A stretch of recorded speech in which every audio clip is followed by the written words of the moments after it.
स्वागत है आपका आपके अपने यूट्यूब चैनल में कॉमर्स एंड इकोनॉमिक्स गाइड में। तो गाइस आज का हमारा टॉपिक रहने वाला BECE 143 जिसमें इन्वायरमेंटल इकोनॉमिक्स के बारे में डिस्कस करेंगे। इसका एग्ज़ाम बच्चे बता रहे कि कल, लेकिन मुझे नहीं पता था कल एग्ज़ाम है, इसलिए मैं इसकी थोड़ी अर्जेंट बेसिस पे ये वीडियो डाल दी हूँ। तो आप इसको ध्यान से देखना, बिना स्किप करे देखना, ठीक है। थोड़ी जल्दी करेंगे टाइम वेस्ट किए बिना। तो फर्स्ट क्वेश्चन रहने वाला है वही हमारा कि what is market failure in environmental economics. Negative externalities को एक रियल लाइफ एग्जांपल के साथ समझाए, क्या होती है ये मार्केट फेलियर, क्यों होता है, ठीक है। तो नॉर्मल इकोनॉमिक्स में मार्केट डिमांड और सप्लाई के जो बैलेंस से चलता है, ठीक है। मार्केट फेलियर तब होता है जब फ्री मार्केट फोर्सेस रिसोर्सेज को एफिशिएंटली एलोकेट नहीं कर पाते। मतलब हमारे पास क्या है, रिसोर्सेज है कंट्री के पास, लेकिन उनको क्या है, हम अच्छे से यूटिलाइज नहीं कर पाते, हमें नहीं पता उनको कैसे यूटिलाइज करना है। तो सोसाइटी में इससे क्या होता है, नुकसान होता है, काफ़ी सारा नुकसान होता है, हमारी इन्वायरमेंट को भी होता है और सोसाइटी को भी होता है, इकोनॉमिक को भी होता है, ठीक है।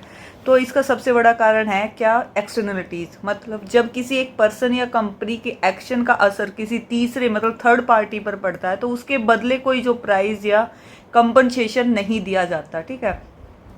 फॉर एग्जांपल जैसे आपने कोई फैक्ट्री लगाई है, आपने एक फैक्ट्री लगाई है और उसका जो इफेक्ट पड़ रहा है, पोल्यूशन का इफेक्ट बाकी लोगों पे पड़ रहा है, तो आप उसे कोई कंपनसेशन या आप कोई वो नहीं दे रहे कि भाई इस चीज़ से आपको लॉस हो रहा है तो हम इस चीज़ का आपको ये कंपनसेशन वगैरह देंगे, ठीक है। तो ये सारी एक्सटर्नलिटीज़ होती है। इसके बाद आता है कि इन्वायरमेंट के जो केस में ज़्यादातर नेगेटिव एक्सटर्नलिटीज़ देखने को मिलती है जहाँ पोल्यूटर पोल्यूशन की द ट्रू सोशल कॉस्ट पे नहीं करता है, ठीक है।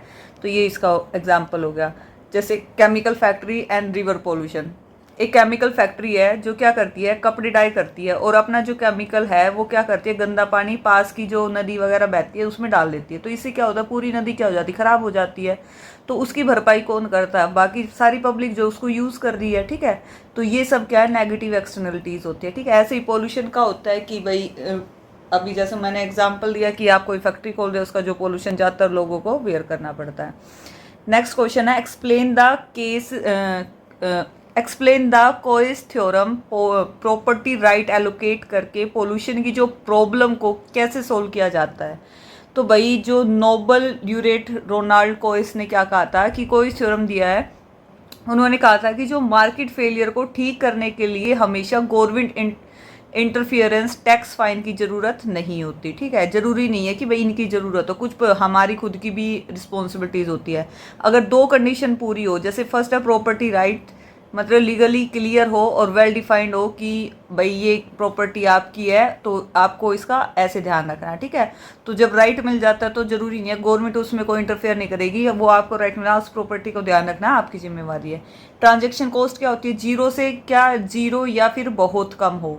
तो प्राइवेट पार्टीज आपस में बार्गेनिंग नेगोशिएशन करके पोल्यूशन का एक जो एफिशिएंट और ऑप्टिमल सॉल्यूशन निकाल सकती है, चाहे प्रॉपर्टी राइट किसी का भी हो, ठीक है। मतलब ज़्यादातर यही हो कि भाई सारी जो प्राइवेट पार्टीज है इधर उधर, तो क्या है वो आपस में मिलकर उस प्रॉब्लम का सॉल्यूशन निकाल लेती है, क्योंकि उन्हें पता है कि हमारी वजह से सब लोगों को प्रॉब्लम हो रही है, तो हम मिलके उस चीज़ को वो कर सकते हैं, अगर ज़्यादा खर्चे वाली बात नहीं होती है तो ऐसा होता है, ठीक है। जैसे एक स्टील फैक्ट्री है के बगल में एक ऑनलाइन कोचिंग सेंटर है। फैक्ट्री की जो मशीनों का जो शोर होता है, जो नॉइज पोल्यूशन होता है, कोचिंग की वीडियो रिकॉर्डिंग उससे क्या हो जाती है, खराब हो जाती है। केस 1, राइट कोचिंग के पास क्या है कि कोचिंग सेंटर कोर्ट जा सकता है, फैक्ट्री ओनर कोचिंग वाले से क्या कर सकता है, नेगोशिएट करेगा और उसे क्या करेगा, साउंड प्रूफिंग लगवाने के पैसे दे देगा ताकि फैक्ट्री भी चलती रहे और उसको पॉल्यूशन भी ना हो, ठीक है। एक केस तो ये बनता है। सेकंड केस बनता है कि राइट फैक्ट्री के पास है, फैक्ट्री लीगली शोर कर सकती है। अब कोचिंग सेंटर का ओनर फैक्ट्री वाले को कुछ पैसे क्या करेगा, बार भी इंसेंटिव ऑफर करेगा कि वो रिकॉर्डिंग के जो आर्स है उसमें क्या करे, मशीन्स को बंद कर दे, ठीक है, ताकि उसकी वीडियो भी बन जाए और उसको मतलब साउंड की पोल्यूशन भी ना हो, ठीक है। तो ये दोनों केस हो सकते हैं, दोनों मतलब दोनों को राइट होता है कि वो उसको फॉलो कर सकते हैं। दोनों ही केस में बिना गवर्नमेंट के आपस में बातें करके प्रॉब्लम सोल्व हो गई। तो इसकी जो लिमिटेशन ये है कि रियल लाइफ में ट्रांजेक्शन कॉस्ट जीरो नहीं होती, पर पॉल्यूटर जो विक्टिम्स होते हैं वो बहुत सारे होते हैं, ठीक है। नेक्स्ट क्वेश्चन है हमारा, इन्वायरमेंटल गुड्स को पब्लिक गुड्स क्यों कहा जाता है, फ्री राइडर प्रॉब्लम क्या है। अगर आपको ये वीडियो पसंद आ रही है तो प्लीज़ चैनल को लाइक शेयर सब्सक्राइब जरूर करना, सपोर्ट करना, कमेंट करके बताना कि आपका एग्जाम कैसा गया। मैं अर्जेंट बेस पे आपकी डिमांड के अनुसार ये वीडियो बना रही हूँ, ठीक है। तो आई होप आपको पसंद आएगी, बताना वीडियो कैसी गई और एग्जाम कैसा गया। इन्वायरमेंटल गुड्स कौन सी होती है भाई? इन्वायरमेंटल गुड्स होती है जैसे clean air, ozone layer, global climate, ये सारे इन्वायरमेंट की है। पब्लिक गुड्स होते हैं क्योंकि इनमें दो मेन फीचर्स होते हैं, एक तो होता है नॉन राइवलरी और एक होता है नॉन एक्सक्लूडेबिलिटी। अगर एक इंसान सांस लेने के लिए साफ हवा यूज कर रहा है तो इसे दूसरे के लिए क्या करना है? साफ हवा काम मतलब कम नहीं होती। अगर एक बंदे ने ले ली तो कम थोड़ी हो जाएगी कि दूसरे को नहीं मिलेगी, ठीक है। तो ये क्या होता है? Non rivalry. और एक्सक्लूडेबिलिटी कौन सी होती है? जब आप किसी को भी साफ हवा में सांस लेने से लीगली या फिजिकली रोक नहीं सकते, चाहे उसमें टैक्स दिया हो या नहीं दिया हो, ठीक है। तो ये तो इसकी आ गई, हवा की बात आ गई, किसी ने टैक्स दिया तो आप रोक थोड़ी सकते हो। ऐसे ही गवर्नमेंट की कुछ जैसे स्ट्रीट लाइट वगैरह, डिफेंस वगैरह है, रोड वगैरह है, तो उन पे भी हम ऐसा नहीं करते हैं।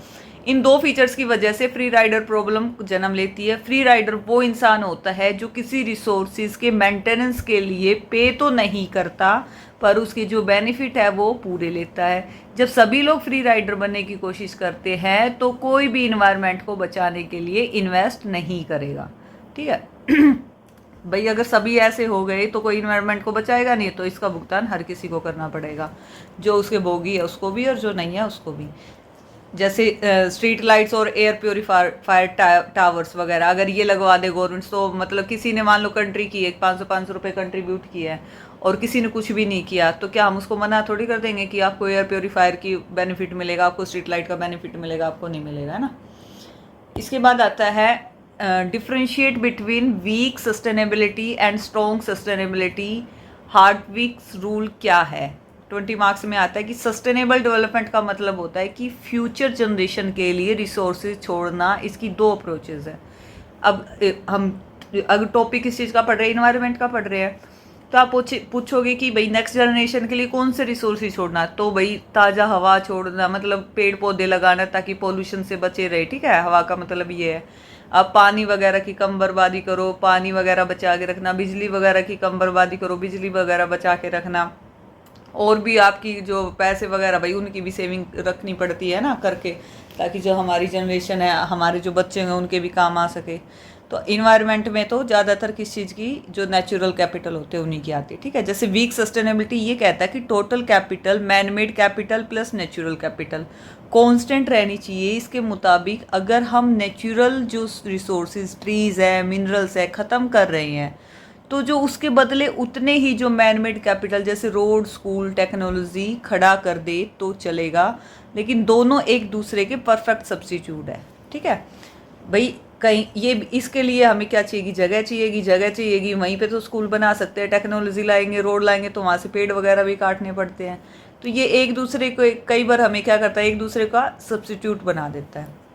स्ट्रॉन्ग सस्टेनेबिलिटी क्या होती है? ये कहता है कि नेचुरल कैपिटल यूनिक है और इसे फैक्ट्रीज या टेक्नोलॉजी से रिप्लेस नहीं किया जा सकता। ओजोन लेयर या बायोडाइवर्सिटी का कोई मैन मेड सब्स्टिट्यूट नहीं हो सकता, इसलिए उन्हें प्रोटेक्ट करना ही पड़ेगा। आपकी जिम्मेदारी कि आप उसको बचाओगे, ठीक है। हार्टविक्स रूल कहता है कि वीक सस्टेनेबिलिटी पर बेस्ड है। ये कहता है कि नॉन रिन्यूएबल रिसोर्सेज जैसे ऑयल हो गया, कोयला हो गया, को बचाकर जो भी पैसा रेंट, माइल और उसे पूरा का पूरा man made capital, infrastructure, R&D में इन्वेस्ट कर देना चाहिए, ताकि जो जब रिसोर्सेज ख़त्म हो तब भी फ्यूचर जनरेशन की अर्निंग कैपेसिटी बनी रहे, ठीक है। तो ये किसकी थी? ये हार्टविक रूल था। एग्जाम्पल ले, जैसे भाई एक समुंदर के किनारे क्या है, मैंग्रोव का जो जंगल है, ठीक है, तो फ्लड से बचाते हैं गवर्नमेंट, उसे काट कर वहाँ एक मॉडर्न शिपिंग पोर्ट बनाती है।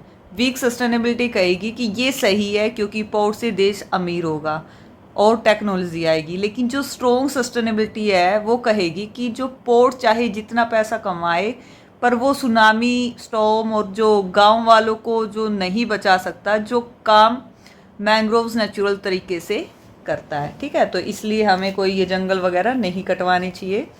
अपनी नई टेक्नोलॉजी मानते हैं कि वो हमारी कंट्री को डेवलप कर रहे हैं, लेकिन और उसके पीछे जो बड़ा नुकसान हो रहा है उसकी भरपाई कौन करेगा, उसको भी ध्यान में रखना चाहिए। इसके बाद आता है what is environment, the Kuznets curve EKC, इसका जो डायग्रामेटिक रिलेशन है वो समझाओ।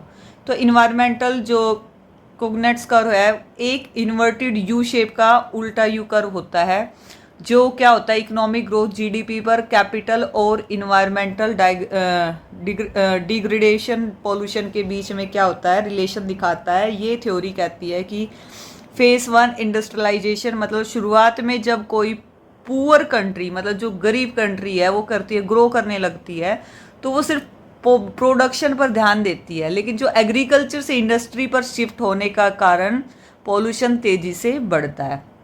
भाई पहले एग्रीकल्चर में तो कोई पोल्यूशन होता नहीं, अगर एग्रीकल्चर से सारे लोग फैक्ट्रीज वगैरह में, इंडस्ट्री वगैरह में जाने लग जाएंगे तो पोल्यूशन तेजी से बढ़ने लगेगा। फेज 2 में होता है टर्निंग पॉइंट, एक फिक्स इनकम लेवल पर पहुंचकर लोग अमीर हो जाते हैं और उनका जो लाइफस्टाइल बढ़ता है। अब उन्हें अच्छी हेल्थ और क्या चाहिए, सेफ इन्वायरमेंट चाहिए। ठीक है, अब उन्हें याद आता है कि हाँ हमें ये चीज़ें भी ज़रूरत है, इनकी भी ज़रूरत है, ये भी चाहिए। फेज 3 में आता है सर्विस सेक्टर ग्रीन टेक, मतलब टर्निंग पॉइंट के बाद जैसे जैसे इनकम और बढ़ती है तो country clean energy, solar power और स्ट्रिक्ट इन्वायरमेंटल लॉज बनाती है, जिससे जीडीपी तो बढ़ता है पर पोल्यूशन कम होने लगता है। ठीक है, जब थर्ड स्टेज पे हम पहुंच जाते हैं, थर्ड फेज पे पहुंच जाते हैं, तो हम वापस से अपने इन्वायरमेंट के लिए अवेयर होने लग जाते हैं और उसको प्रोटेक्ट करने के लिए नई नई टेक्नोलॉजी का यूज़ करने लग जाते हैं, जिससे हमारी जीडीपी भी बढ़ती है और इन्वायरमेंटल भी सेफ होना स्टार्ट हो जाता है। एग्जाम्पल है जैसे इंडिया अभी EKC के पहले फेज में है, जहाँ क्या है इंडस्ट्री ग्रोथ और हैवी मैन्युफैक्चरिंग के चलते दिल्ली मुंबई जैसे शहरों में पॉल्यूशन बढ़ रहा है। वहीं दूसरी तरफ जो स्वीडन और स्विट्जरलैंड जैसी develop country turning point cross कर चुकी है, उनकी जीडीपी बहुत ज़्यादा है, पर उन्होंने ग्रीन टेक्नोलॉजी और वाइन एनर्जी अडॉप्ट करके अपने देश को पॉल्यूशन लेवल का बहुत कम, मतलब उसके पॉल्यूशन लेवल को बहुत कम कर दिया है। ठीक है, पॉल्यूशन से बचा लिया है। ठीक है, तो वो किस में चल रही है, थर्ड फेज में चल रही है। इसके बाद आता है कि व्हाट इज पिगोवियन टैक्स, ये मार्केट पॉल्यूशन को ऑप्टिमल लेवल पर कैसे लाता है। तो भाई पिगोवियन टैक्स क्या होता है कि सजेस्ट किया है कि अगर कोई factory negative externalities pollution generate कर रही है तो गवर्नमेंट को उस फैक्ट्री पर उसके द्वारा किए गए सोशल डैमेज के बराबर टैक्स लगा देना चाहिए। इस टैक्स को क्या कहते हैं, पिगोवियन टैक्स कहते हैं। ठीक है, इसका जो मेन लॉजिक होता है कि जो भी हमारी इंटरनलाइजिंग द एक्सटर्नलिटीज टैक्स, मतलब लगाने से फैक्ट्री के लिए पोल्यूशन करना महंगा हो जाता है। अब फैक्ट्री ओनर को पोल्यूशन की कॉस्ट अपनी पॉकेट से देनी पड़ती है, इसलिए वो प्रोडक्शन क्या करता है, कम करता है और ग्रीन टेक्नोलॉजी लगाता है, जिससे पोल्यूशन कम होकर क्या हो, सोशली ऑप्टिमल लेवल पर आ जाता है। ठीक है, जैसे भाई गाड़ी वगैरह आई है, ठीक है, जो पेट्रोल सीएनजी की कारें वगैरह थी वो क्या करती थी, ज़्यादा पोल्यूशन करती थी, तो गवर्नमेंट ने क्या कर दिया, अब उन पे ज़्यादा टैक्स लगा दिया। जो इलेक्ट्रिक चीज़ें व्हीकल है उन पे टैक्स कम है। ठीक है, ताकि लोग क्या करें, उसको छोड़ के दूसरे पे आ सके और इसको हम पोल्यूशन से बचा सके। ठीक है, और जो कंपनी वगैरह है वो भी क्या करेगी, उसी टाइप की गाड़ियाँ अब ज़्यादा बनाएगी। इसके बाद आता है कार्बन टैक्स और डीजल एंड सिगरेट टैक्स। जैसे गवर्नमेंट जब क्रूड ऑयल या डीजल कार्स पर एक्स्ट्रा ग्रीन टैक्स या कार्बन टैक्स लगाती है, भाई इन पे भी अगर लगा देगी तो लोग किस पे जाएंगे, अगर पेट्रोल वगैरह और ज़्यादा महंगे हो जाएंगे तो इलेक्ट्रिक पे चले जाएंगे। टैक्स लगाती है तो जो गाड़ियों को चलना और जो मतलब जो प्रोडक्शन है वो क्या हो जाएगा, वो महंगा हो जाता है। लोग ऑटोमेटिक पब्लिक ट्रांसपोर्ट या इलेक्ट्रिक व्हीकल की तरफ शिफ्ट होते हैं। ठीक है, तो ऐसे ही सिगरेट पर हैवी टैक्स लगा दिए तो भाई लोग जहाँ 10 सिगरेट पीते थे अब क्या 5 पीने लग जाएंगे, तो थोड़ा बहुत तो फर्क पड़ता है इसका। ठीक है, तो इससे हेल्थ खराब होती है, ये ऐसे लोगों को अवेयर भी करेंगे। टैक्स से मिली मनी को किस में लगाएंगे हम, हेल्थ इंफ्रास्ट्रक्चर में। हमें पता है इस नाम का टैक्स आया और इसको इधर इन्वेस्ट करेंगे। ठीक है, इसके बाद आता है कि explain the concept of tradable pollution permits, cap and trade system. तो ये एक मार्केट बेस्ड इंस्ट्रूमेंट है, जैसे कैप एंड ट्रेड भी कहते हैं। पिगोवियन टैक्स में गवर्नमेंट रेट फिक्स रहती है, पर जो कैप एंड ट्रेड में क्या होता है, गवर्नमेंट पॉल्यूशन की टोटल क्वांटिटी फिक्स कर देती है। इसका प्रोसेस ऐसे होता है, जैसे कैप का मतलब है गवर्नमेंट जो प्योर इंडस्ट्री के लिए एक टोटल पॉल्यूशन लिमिट जैसे 1 lakh ton of CO2 set करती है। ठीक है, और परमिट्स के लिए इस लिमिट के बराबर पॉल्यूशन परमिट सर्टिफिकेट सभी कंपनीज में जो भी है बाट या ऑक्शन कर दिए जाते हैं।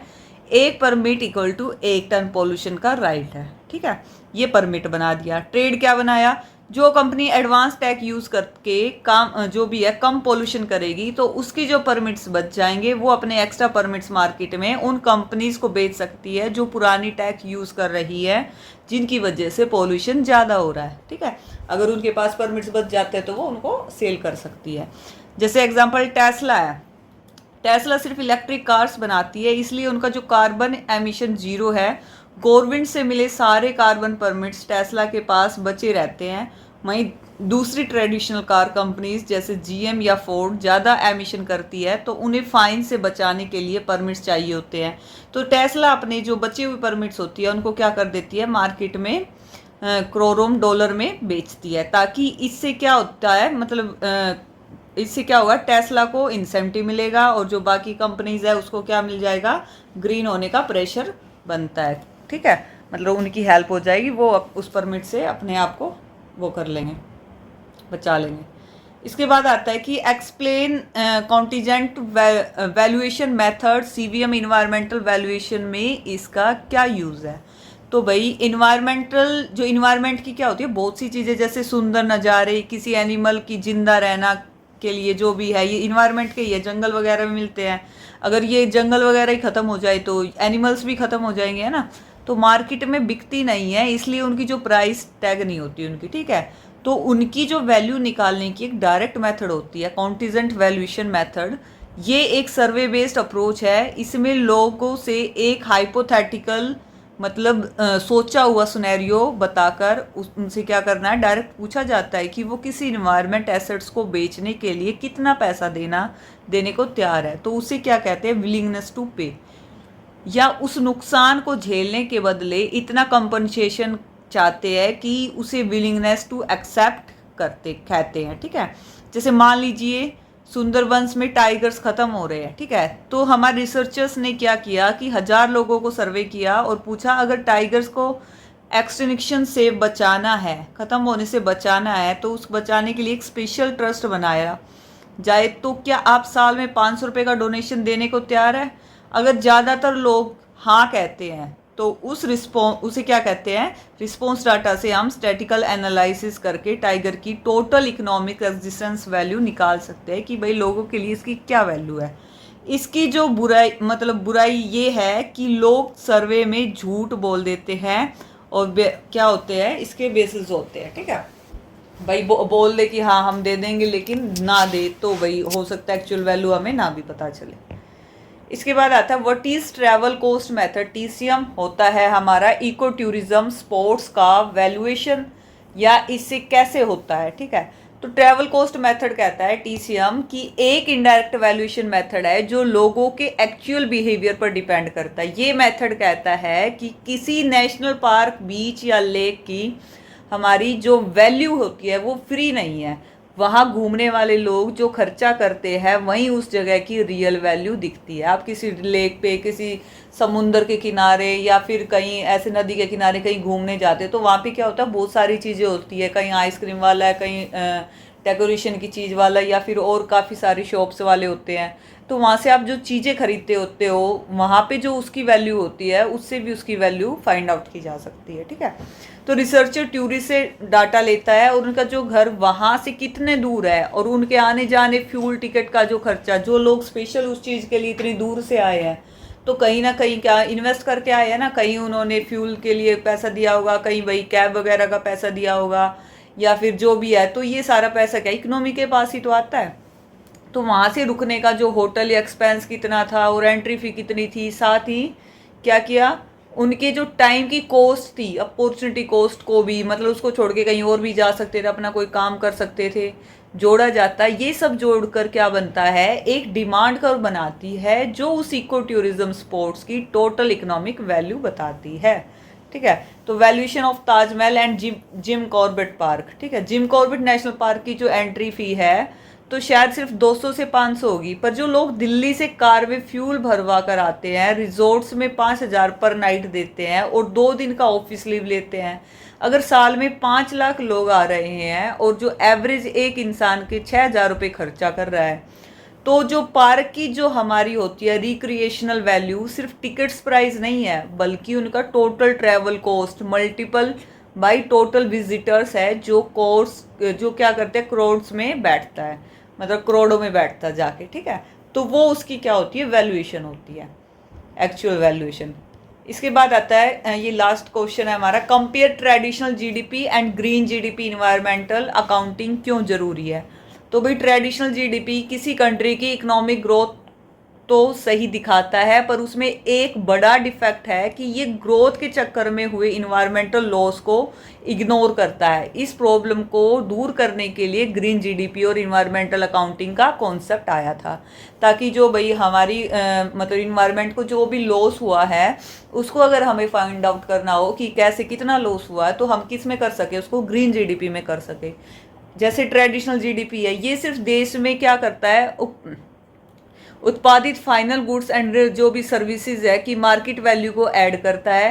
और अगर हम सारे जंगल काट कर लकड़ी बेच दे तो ट्रेडिशनल जीडीपी बढ़ जाएगा, ठीक है। इन्होंने किस पे किया कि जो प्रोडक्शन मिली थी गुड्स और सर्विस की, उसकी मार्केट वैल्यू को ही काउंट किया। ग्रीन जीडीपी किसको करेगी, ये साल में सच्ची ग्रोथ मतलब जो भी दिखाता है, इसका फॉर्मूला है ग्रीन जीडीपी निकालना हो तो टोटल जो ट्रेडिशनल जीडीपी है उसमें से क्या लेस करेंगे, नेचुरल रिसोर्सेज डिप्लेशन, रिसोर्सेज का जो खत्म होना, वो जो जंगल खत्म हो गया वो, माइनस इन्वायरमेंटल डिग्रेडेशन कॉस्ट मतलब जो पोल्यूशन हुआ उसकी वजह से हेल्थ डैमेज हुई वो, तो उनको भी क्या करेंगे, लेस करेंगे, तब हमारी क्या निकलेगी, ग्रीन जीडीपी निकलेगी।